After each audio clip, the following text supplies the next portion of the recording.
Welcome back to the channel, guys. This week we're going to talk about my winter gear, so let's jump into it.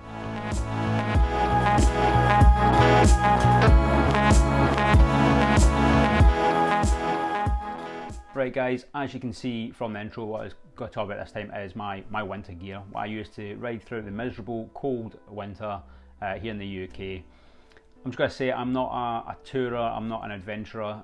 This is just stuff that I use to get about through town, to commute, or at most maybe travel like an hour or so up the road. Nothing too drastic, but it works well with me. And the reason I went for some of this stuff is just because it's more relaxed, comfortable, and also I get places I'm not in full bike gear as well. But this is just what I use, this is what I've bought over the years, and it works well. I will put some timestamps down in the description and also links to all the items as well down there, so if you have a look at a specific item, I'll get all the information on there for you. So let's just start from the top down.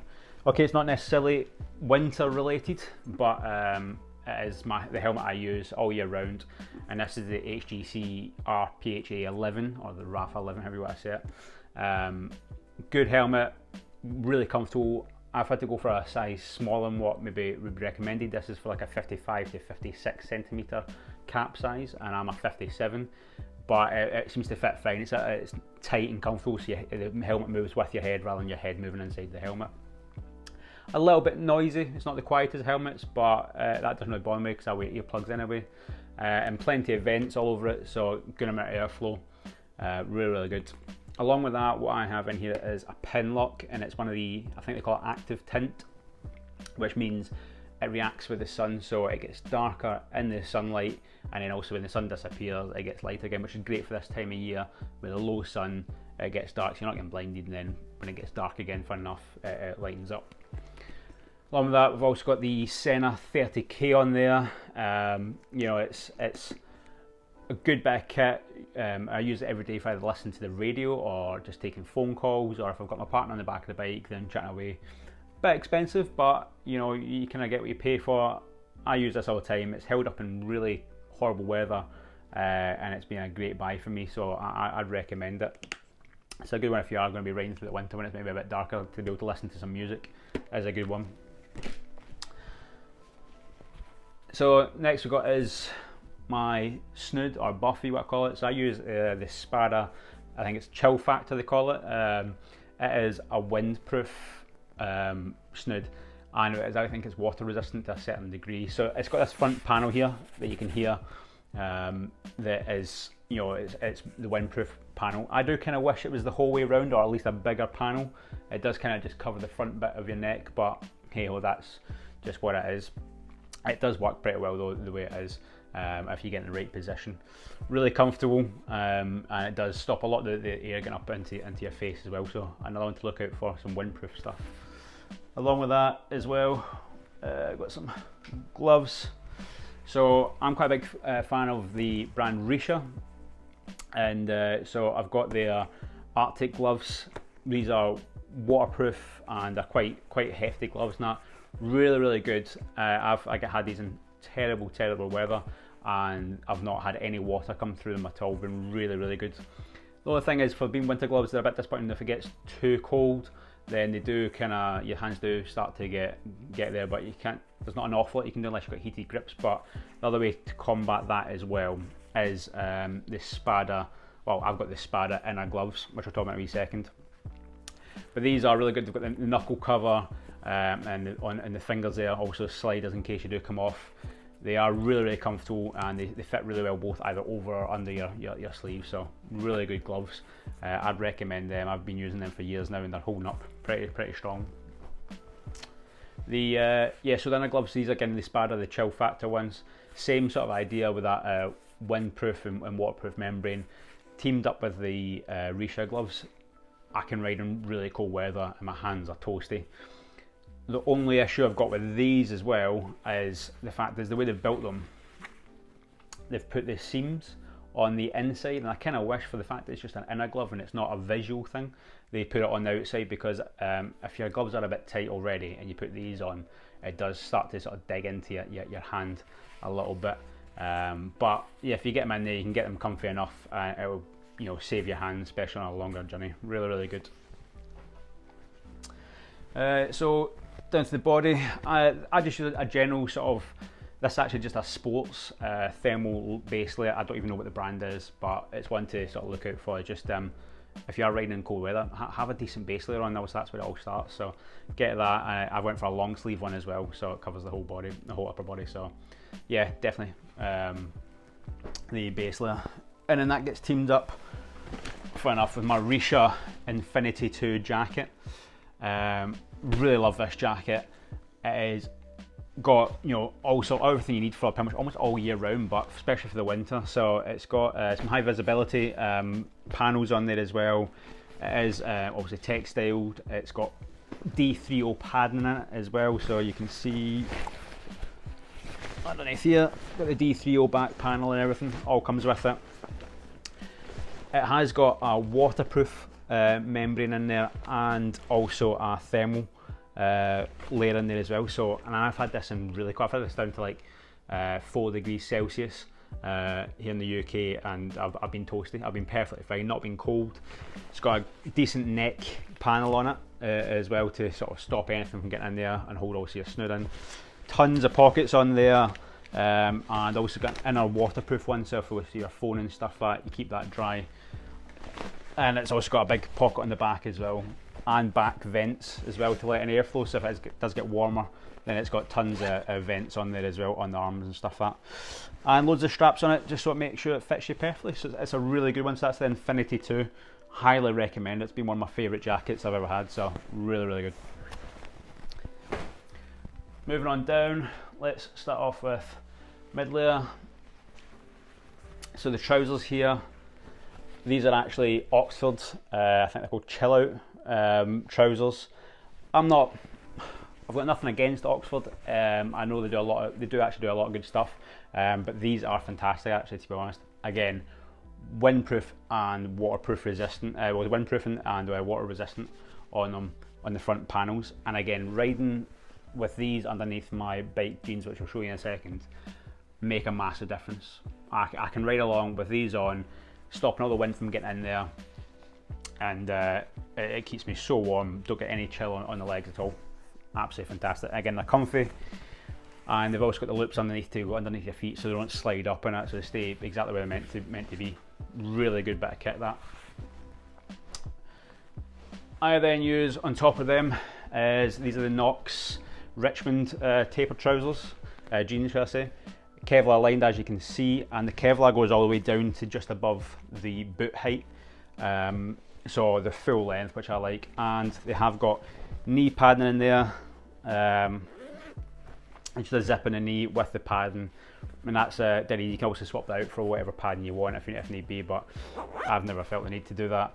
It does have space for hip panels as well, but with my wide hips I found it wasn't as comfy, but it's alright. So you've got the back pockets and everything, really good, really comfy. I'd highly recommend them, and I've had these, I wear these most days, and they've not got any sort of fraying on them underneath the crotch or on any other bits of the leg either, or inside the pocket, so they're going strong, and I've had them for quite a while now.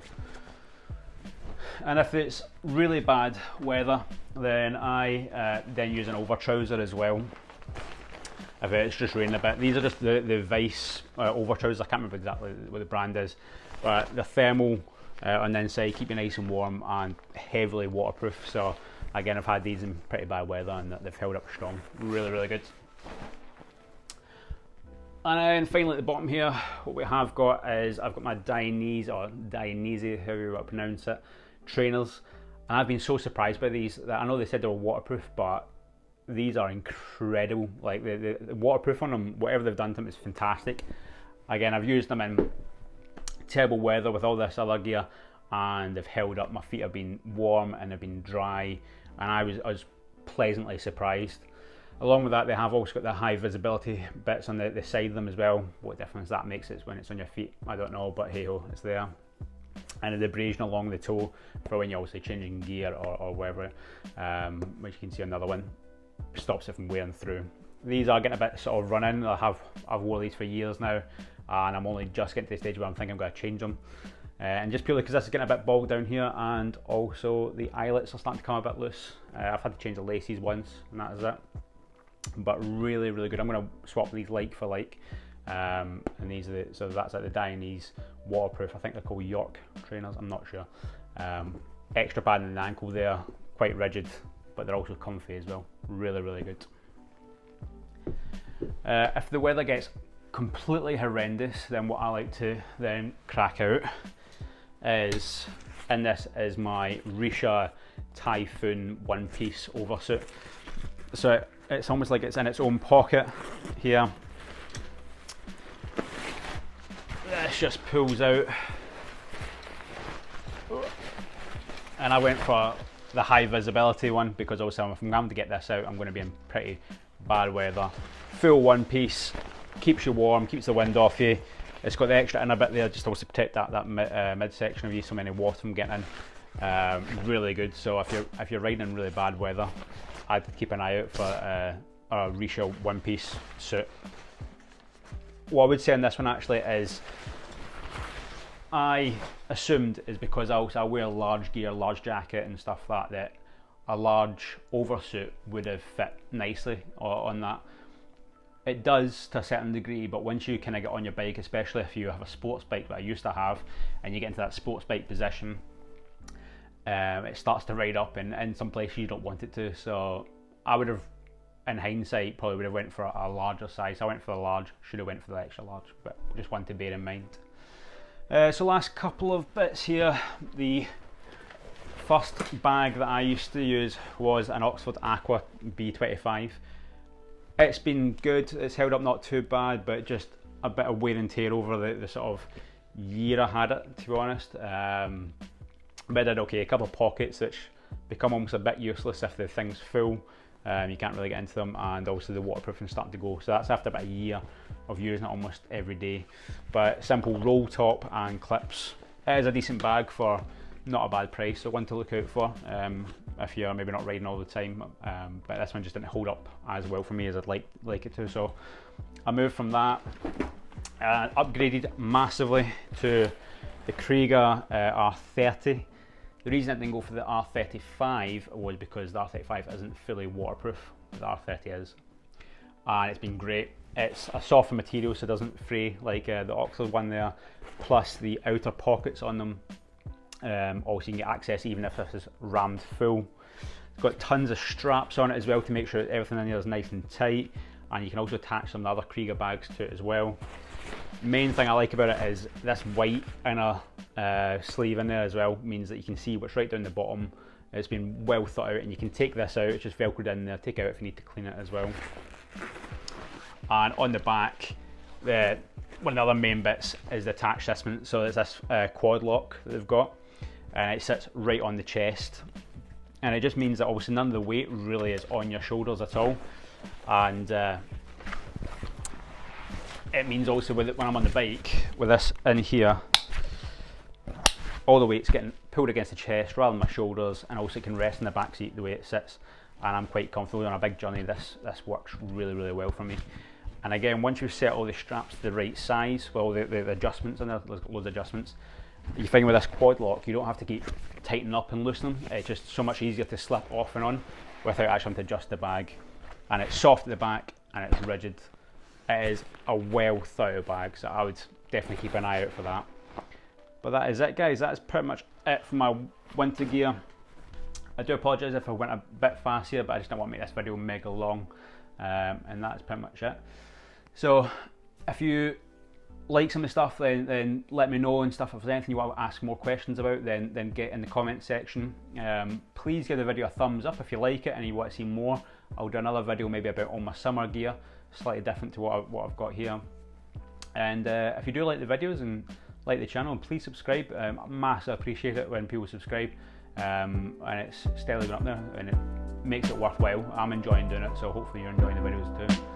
But I think that's it for this video, guys, and I'll catch you in the next one. See you later.